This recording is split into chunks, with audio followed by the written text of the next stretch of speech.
Just lay this out for us, for people who are not economists, who are not experts like you. What's going on? Why does it affect us? Why is the price of debt so expensive now? That leads to other things like the price of groceries going up. Tell us, just explain this to us if you don't mind, Sir John. Yes, the price of debt going up is bad news for mortgage holders, because when they need to renew their mortgage, it's at a higher rate, or if they want to take out a new one, it's more difficult, more expensive. There's knock-on to prices in the shops from the budget tax increases we've seen. And above all, the government has less money to spend on nurses, doctors and teachers, and we need more of those, because it's got so much more to spend on just paying the interest bill on all the money it is borrowing. And every time some of the borrowings run out, they have to reissue new debt, roll them over, and it's going to be at a much higher interest rate, so they're going to have much less money to spend on other good things. But what we're seeing is the markets have been very upset by the impact of the budget. All those tax rises, instead of narrowing the deficit in the way they planned, are in danger of doing the opposite, because growth has collapsed. We were growing quite quickly at the beginning of the year. We're not growing at all anymore. And if you stop growing, you don't get increased tax revenue coming in, and you get increased costs. The state has to pay more benefits to people who don't get a job or who lose their job. Industries need more subsidy because they're not making so much profit. So unfortunately, the accounts are going wrong because the growth has stopped. And I think a big reason for the growth stopping is the huge impact on business and consumers of those very big tax rises. Was it far too big a risk to rely on business in this budget to say, well, there's a tax shortfall, you'll make it up? Yes, of course it was, because business, in many cases, were not making big profits. And if they suddenly have to pay, say, 10% more for the people they're already employing, how are they going to pay that? It's more than their profit. So they've either got to put their prices up or they have to cut their costs. And that means sacking people and doing less. And so we've got into that doom loop that higher taxes to reduce the deficit are not reducing it the way imagined, because suddenly businesses are saying, you know what, I've got to put the prices up, do a bit less, and I'm stopping hiring people.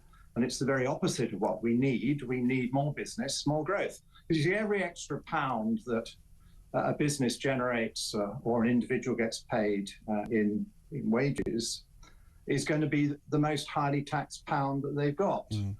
And so it's very tax rich. So if you stop people and stop companies earning extra money, they're not going to be paying all that additional profits tax, or they're not going to be paying those higher rates of income tax, which people have to do when their earnings go up.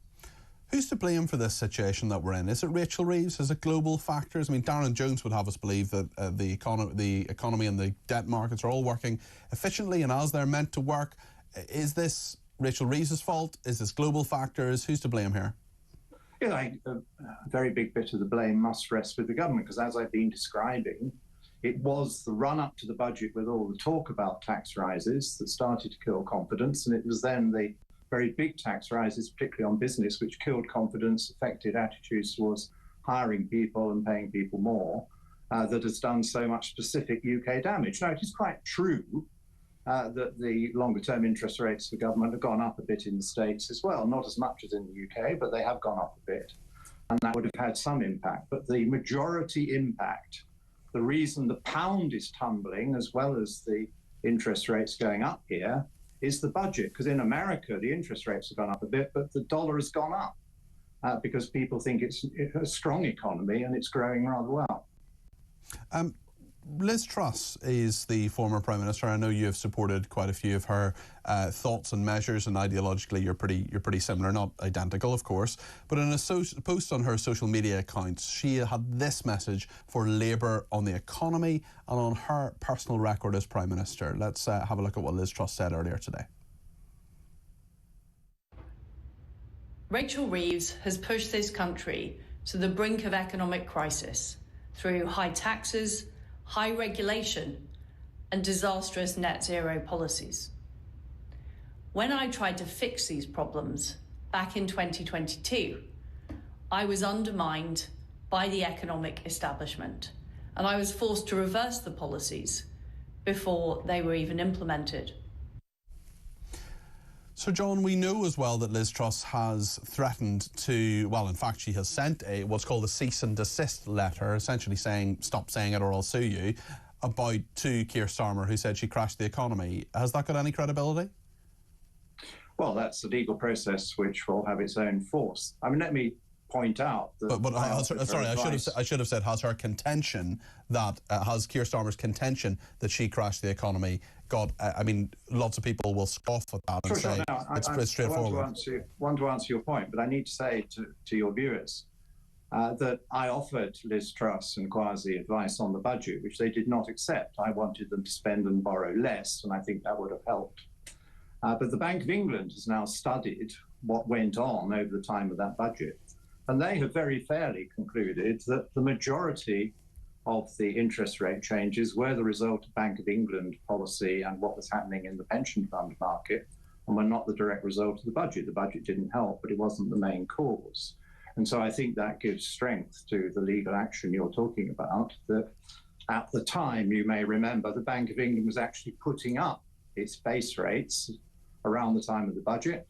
At the time of the budget, it announced an eye-poppingly large sale of bonds, £80 billion of bonds to be dumped on the market, which was obviously going to drive the market down. And then the killer was the following Monday, when it emerged that the pension funds had all bought gilts they couldn't afford to fully pay for, and they bought them on a type of credit. And as the bond market fell, they had to pay up rather more money against their positions, which they couldn't afford, so they turned sellers as well. So you had the perfect crisis in the bond market created by Bank of England selling and by pension funds selling, which was nothing to do with Liz Truss. And it was resolved very quickly, because you may remember the Bank of England then switched policy and said, right, we're going to buy a load of bonds. And so the famous 10-year interest rate, which we're all looking at the moment, briefly spiked at 4.38% under Truss. It's currently 4.8%. And it went back down very quickly to 3.1% as soon as the Bank of England started buying the bonds. So the current position is worse than the Liz Truss position, because the rates have been driven higher, and it's very clearly much more to do with the government, because the Bank of England has actually been cutting base rates and hasn't announced a big increase in its bond sales. But sure, I'm sure you're right with all of that, but surely the 45p tax U-turn, the fact that that Kwasi Kwarteng said, and there's more to come, the fact that there wasn't enough warming up of the economic establishment, which may well have been paid to Liz Truss to some degree, but essentially shocking the market into what they did, that can't have helped in any way either. Well, as I told you, it didn't help, but don't believe me, read the Bank of England report. They admit that a lot of what went wrong were all those things to do with how the Bank of England was changing interest rates, managing bonds, and then the pension funds getting into trouble. I do think that it was unhelpful to have a bigger deficit, and it's exactly that bigger deficit which is haunting the current government.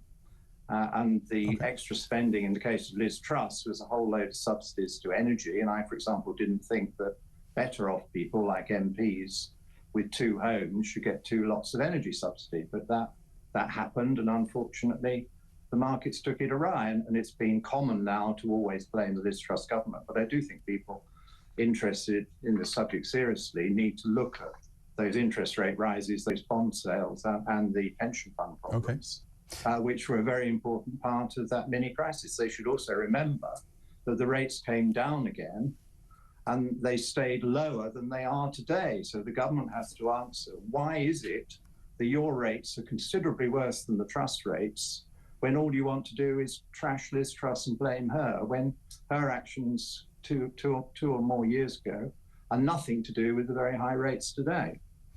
Let me ask you just before you go about what Andy Burnham has said. This is the Mayor of Greater Manchester. He set up his views in an inquiry into the scandal around paedophile gangs. He spoke to BBC Radio Manchester a bit earlier today.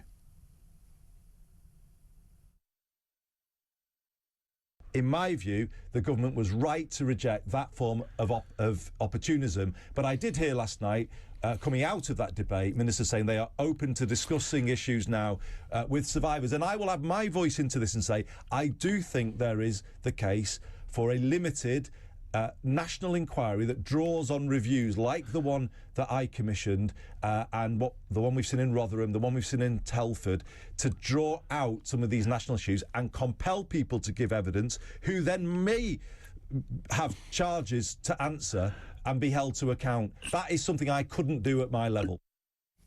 What do you make of what Andy Burnham has said there, Sir John? Well, I'd like to praise him for that, because I think it's a very sensible statement. I think it's a great pity this week that the government didn't take the opportunity both to see their bill through and to grant an inquiry, because then the opposition would obviously have backed off from its motion.